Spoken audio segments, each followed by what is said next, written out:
On October 14, 2020, the Secretary of State submitted to Congress a report pursuant to Section 5A of the Hong Kong Autonomy Act, including 10 PRC and Hong Kong officials whose actions have undermined freedoms of assembly, speech, press, or the rule of law, or whose actions have reduced the high degree of autonomy of Hong Kong. It also warned foreign financial institutions not to do business with them, otherwise they will be subject to sanctions as well. Pompeo said at a press conference on the same day that the United States will work hard to build an alliance. President Trump has instructed him to work hard to safeguard freedom for every Chinese citizen as much as possible. This is what communist parties have a history of doing. It's what President Trump has directed us all to work to try and preserve as much freedom, as much dignity for every citizen of China as we possibly can when they're confronted with these massive human rights violations that are being conducted by the Chinese Communist Party. The US Department of State published the identities of 10 high-ranking officials from the Chinese Communist Party and the Hong Kong government who will be sanctioned. The US State Department of Treasury has updated the names on its specially designated nationals list, including their identification numbers and addresses. The 10 officials include Carrie Lam, the chief executive of Hong Kong.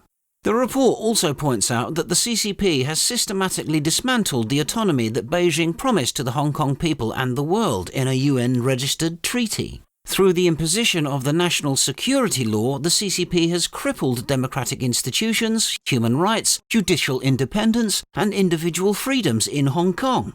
The United States condemned the CCP and Hong Kong authorities for the establishment of CCP-controlled security institutions in Hong Kong, mass arrests of peaceful demonstrators, postponement of the September Legislative Council elections due to political motives, and the arrest and detention of democratic activists who tried to leave Hong Kong.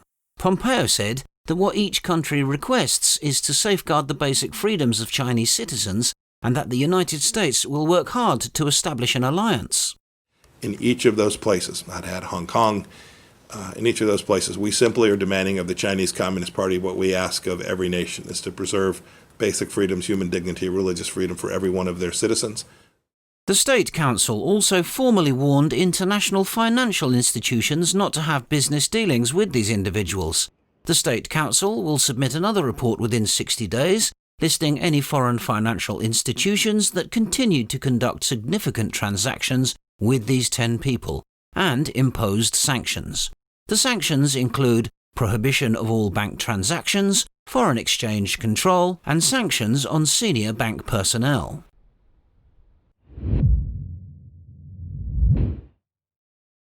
According to a series of government documents recently obtained by the Epoch Times from a trusted source, Chinese authorities have been targeting the Big Vs, social media influencers with more than 500,000 followers on Sina Weibo in the regime's clampdown on internet speech. Sina Weibo is a Chinese microblogging platform that's similar to Twitter. At the same time, authorities have been creating their own group of online influencers to spread its propaganda, manipulate public opinion, and crack down on internet rumors. Chinese leader Xi Jinping was criticized by netizens for saying the media must serve the Chinese Communist Party during a public appearance in February 2016. Consequently, Chinese authorities censored all comments on social media that questioned the idea that the media should serve the CCP and not the people. The Epoch Times recently obtained a government document from Luoyang City, Henan Province, that showed local authorities carried out such an order. On August 9, 2016, Luoyang's Cyberspace Administration issued a report to clamp down on social media influencers, an order from their superiors at the Henan Provincial Propaganda Department.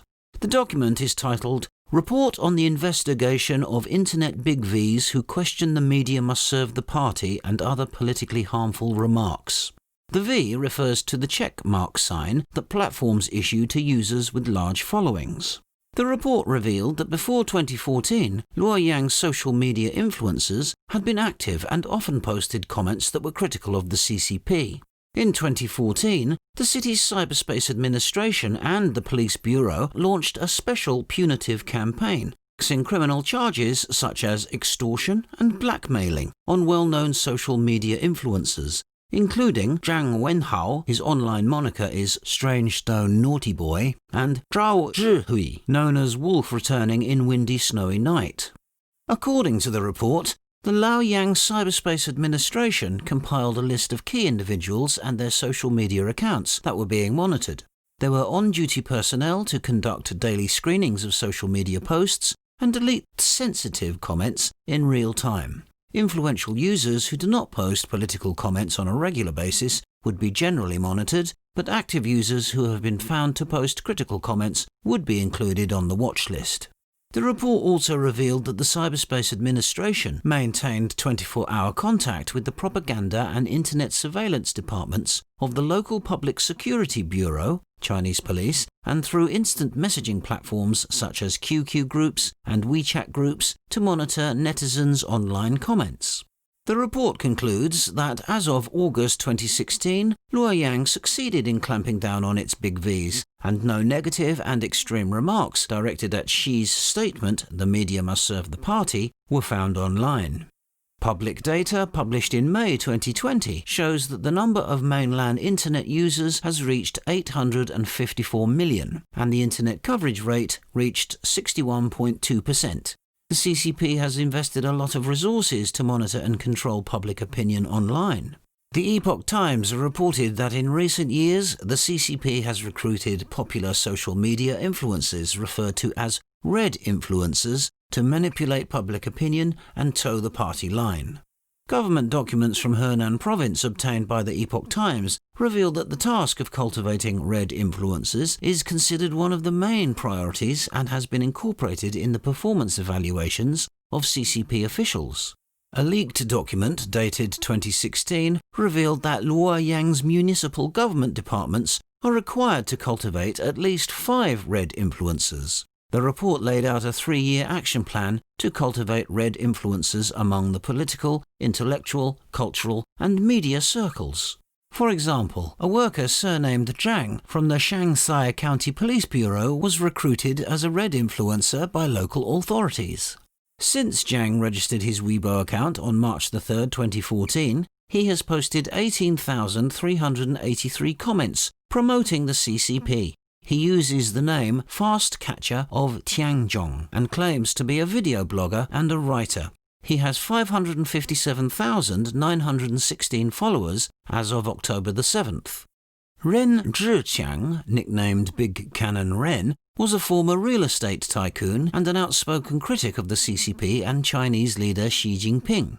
On September 22nd, he was sentenced to 18 years in prison for corruption, bribery, misappropriation of public funds, and abuse of power. Ren, 69, is the former chairman of Beijing Huayan Group. He is one of the party's princelings. He is the son of a former senior CCP official. Ren had 37 million followers on Weibo before his account was shut down in 2016. In early March, Ren published an online article calling Xi a clown who insists on being an emperor. He criticized the CCP for concealing the truth about the spread of the CCP virus, which led to the global pandemic. He was then placed under investigation in April for serious violations of discipline and the law. In February 2016, Ren criticized Xi for saying that the media must serve the party. Ren wrote on Weibo, "When did the people's government become the party's government? Does it run on party dues?" 3 months later, the CCP suspended Ren's party membership for a year. The following well-known Chinese social media influencers have received harsh sentencing for their political and social views critical of the CCP. Charles Shu Manzi posted information about environmental pollution in Zhushan City and the harm it caused to the local people. He was detained in August 2013 on suspicion of patronizing a prostitute. Prior to his arrest, the Chinese-American venture capitalists had more than 12 million followers on Weibo. On September 26, 2019, the WeChat account of He Weifang, a law professor at Peking University, was permanently deleted because of his criticism of the Chinese regime. The activist regards the CCP as an unregistered and therefore illegal organization, strives to reform China's judicial system, and has blamed the regime for causing the COVID-19 pandemic.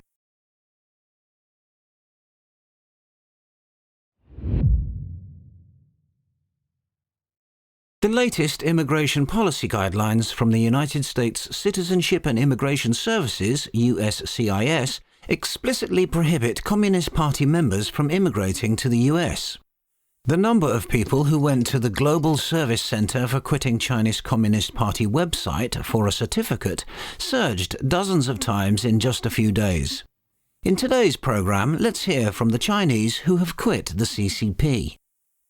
Fu Yudong, who worked for a state-owned enterprise in Shanghai, has learned many historical truths about the CCP since arriving in the US earlier this year, including the Tiananmen Square massacre, Xinjiang and Tibet issues, and the recent protests in Hong Kong. Fu said that he joined the CCP when he was young due to the brainwashing propaganda. He joined it because he was full of enthusiasm to make contributions to the country. Only later did he learn that he had been cheated.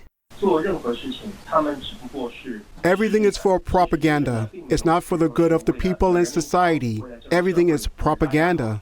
Fu said in the state-owned enterprise he worked for, everyone was greedy for his or her own gain and tried to get whatever they could. There's a lot of dirt that I wanted to expose about my immediate supervisor, and he threatened me in turn. He said, "You don't want to do this job anymore? Do you find this position too comfortable for you?" That's how ugly it is. When you know the shady dealings involving higher officials, you're afraid he's going to silence, kill you. The CCP hid the truth about COVID-19, causing the epidemic to spread around the world. This made Fu learn more about the evils of the CCP. In order to resist the tyranny of the CCP, he publicly quit the communist organizations he had joined. They're always up to something shady. Brainwashing the public, it clearly is to achieve their evil purpose. The propaganda is all about good things, but in fact, the whole thing is demonic. There are also some evil plans to control all mankind. If I don't quit this organization now, I'll be a facilitator. It is a dark organization, and I don't want to continue to be part of it. I'm going toward the light. Ms. Wang, another Chinese citizen who quit the Communist Youth League and the Young Pioneers, bluntly said she chose to quit the CCP's affiliated organizations because the party was too evil. Because this party is evil. I don't want to be associated with it, so I want to quit. What political party robs the people and denies it? Our village was robbed of land. It's been more than 10 years, and I'm old now. The CCP refuses to deal with it all the time, every department. If this is not evil, what else can be called evil? Chen Haitao, a researcher of Chinese grotto art, said he joined the Young Pioneers passively as a child. After coming to the US, he took the initiative to withdraw from the Young Pioneers and draw a clear line with the CCP. After I got here, I came into contact with the real information and learned that the CCP caused deep disasters to the Chinese people in history, as well as the disasters it is now causing all over the world. What's more, it actually became more bullying and domineering with all these disasters. All of this made me determined to completely wash away all association with this evil organization. My association was also completely forced back then. The USCIS policy manual, published on October the 2nd, emphasizes the prohibition of immigration by Communist Party members. This caused great repercussions in the Chinese community. The CCP currently has about 92 million party members and 80 million Youth League members. This policy will shut out many members of the CCP from immigrating to the US. According to the New York-based Global Service Center for Quitting Chinese Communist Party, in a few days after the policy was publicized, the number of people who applied for the certificate of quitting the CCP on the center's website surged dozens of times. Calls to consult are incessant. The center will provide Chinese citizens with certificates recognized by the US government. Fu Yudong, who participates in other anti-communist campaigns in the US, commented that it's not enough to rely on individual efforts alone. As many people as possible need to stand up and overthrow this evil regime together.